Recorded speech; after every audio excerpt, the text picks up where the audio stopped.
Choix de remèdes maison pour traiter les infections à levure. 1. Yaourt grec. Les probiotiques peuvent être efficaces contre Candida albicans et le yaourt peut être considéré comme un probiotique car il contient des micro-organismes vivants, comme Lactobacillus acidophilus.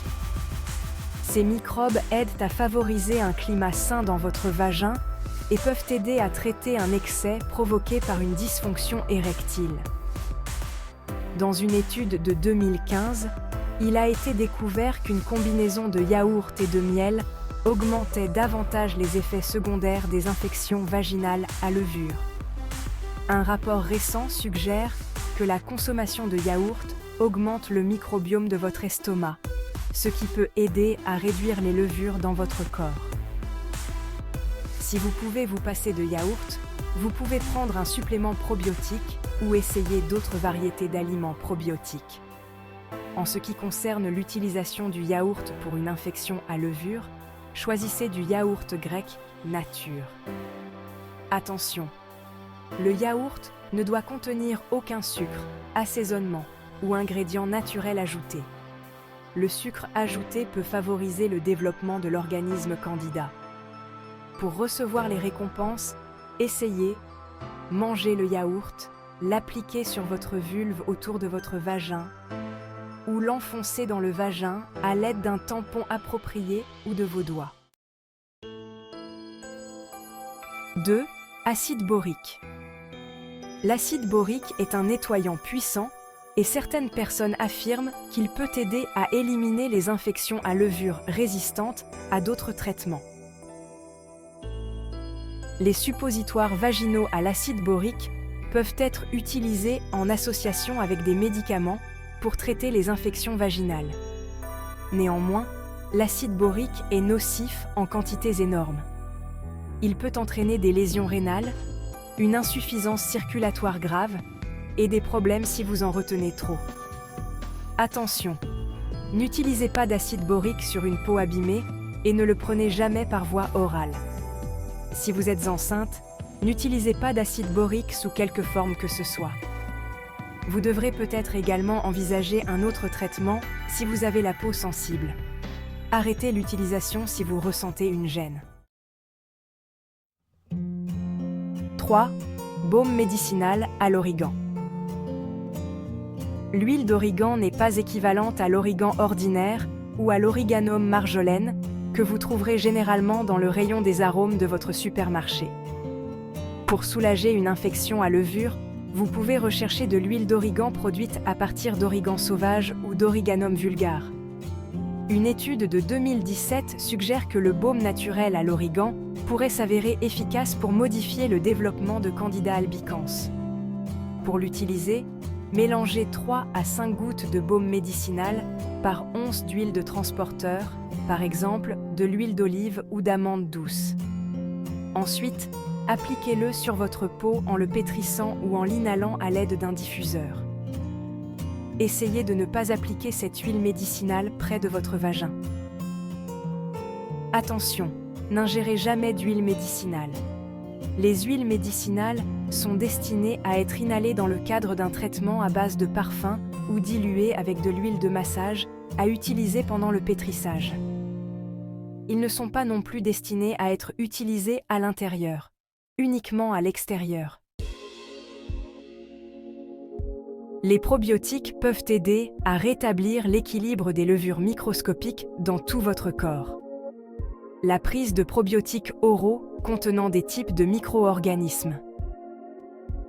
Lactobacillus acidophilus peut offrir divers avantages médicaux, notamment le rétablissement de l'équilibre de votre système gastro-intestinal et de votre verdure vaginale.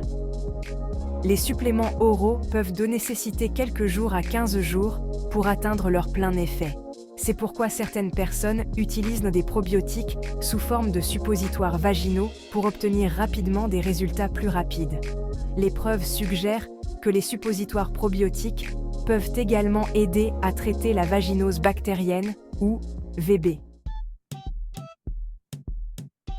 L'huile de coco est une huile grasse obtenue à partir du tissu de la noix de coco.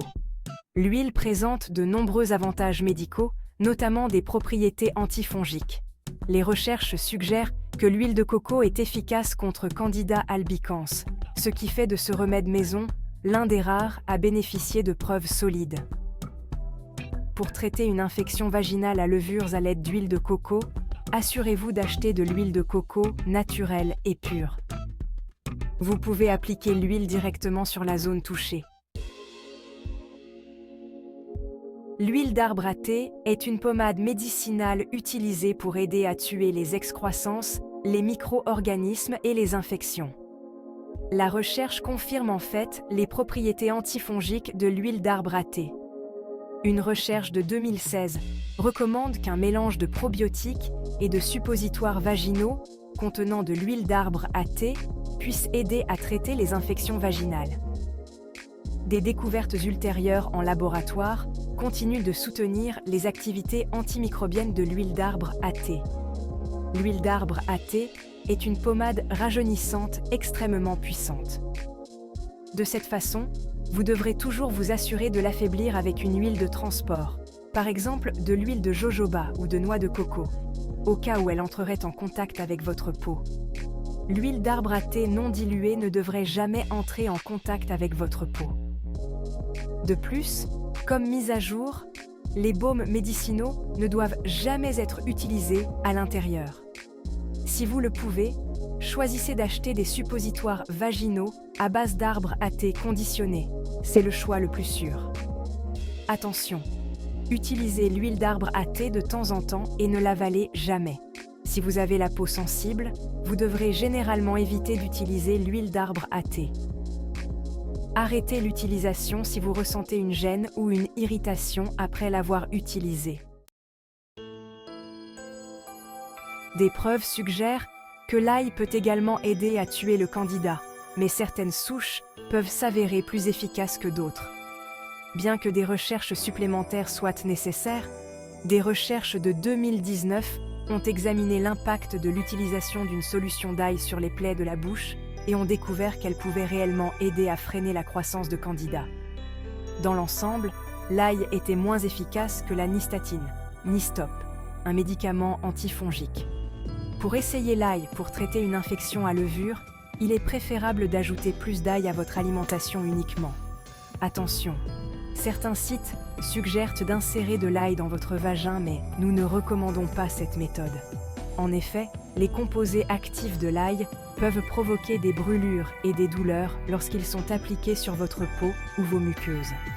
La muqueuse, ou couche muqueuse, est le type de tissu humide qui tapisse votre bouche, et oui, les parois de votre vagin. Le peroxyde d'hydrogène est un agent antibactérien qui peut tuer les micro-organismes et les levures. Les bactéries Lactobacillus présentes dans votre vagin produisent du peroxyde d'hydrogène dans le cadre d'une activité naturelle normale. Certaines personnes dépendent de l'utilisation topique de peroxyde d'hydrogène lorsqu'elles ont une infection à levure. L'ajouter à une douche ou le diluer dans l'eau avant de l'appliquer sur votre peau peut aider à la croissance de levure sur les parties intimes. Vous pouvez diluer en combinant des mesures équivalentes d'eau et de peroxyde d'hydrogène. Gardez simplement à l'esprit que le peroxyde d'hydrogène ne peut pas traiter toutes les espèces de levure et qu'aucune étude sérieuse ne soutient l'utilisation du peroxyde d'hydrogène pour traiter les maladies vaginales.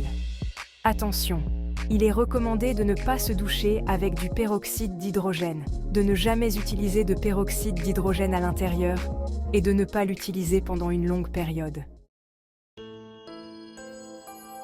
L'acide L-ascorbique est un support du système immunitaire qui joue également un rôle dans la santé de la peau. Un système immunitaire solide permet à votre corps de se rééquilibrer. L'acide L-ascorbique, également appelé acide ascorbique, a des propriétés antimicrobiennes, c'est pourquoi certaines personnes l'ajoutent à leur régime alimentaire pour traiter l'excès de candida. Vous pouvez essayer d'augmenter votre apport en acide L-ascorbique pour aider la capacité de votre corps à combattre la contamination par les levures. Attention, N'appliquez pas l'acide L-ascorbique acide sur les tissus vaginaux délicats. Certains experts recommandent la vitamine E pour certains types d'irritation vaginale. En fait, des recherches en laboratoire suggèrent que la vitamine E peut aider à réduire l'irritation provoquée par Candida albicans. Des preuves suggèrent également que les suppositoires à la vitamine E peuvent aider à traiter la vaginite atrophique, également connue sous le nom de carie vaginale, qui est la diminution des parois vaginales provoquée par un manque d'œstrogène. La vaginite atrophique modifie le climat acide du vagin, augmentant ainsi le risque de maladies bactériennes et de levure. Vous pouvez également acheter des suppositoires à la vitamine E destinés à une utilisation vaginale ou appliquer de l'huile de vitamine E sur votre vulve ou votre vagin. La vitamine E peut aider à soulager les picotements, les démangeaisons, l'irritation. Si la vitamine E ne semble pas aider, une bonne étape suivante consiste à demander conseil à un professionnel des services médicaux. Ces conseils peuvent aider à prévenir les infections à levure futures. Limitez la quantité de sucre et d'aliments transformés que vous mangez. La levure se développe avec le sucre. N'oubliez pas de consommer du yaourt ou des suppléments contenant des lactobacilles dans votre alimentation. Portez des vêtements amples en coton. Lorsque vous faites vos vêtements, lavez-les à l'eau bouillante en utilisant un nettoyant doux et non parfumé.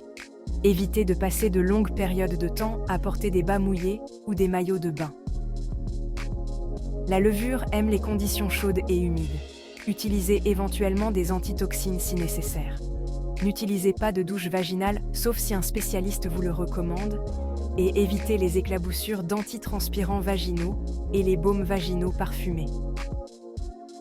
Ces produits peuvent altérer l'équilibre entre les bonnes bactéries et les levures dans votre vagin.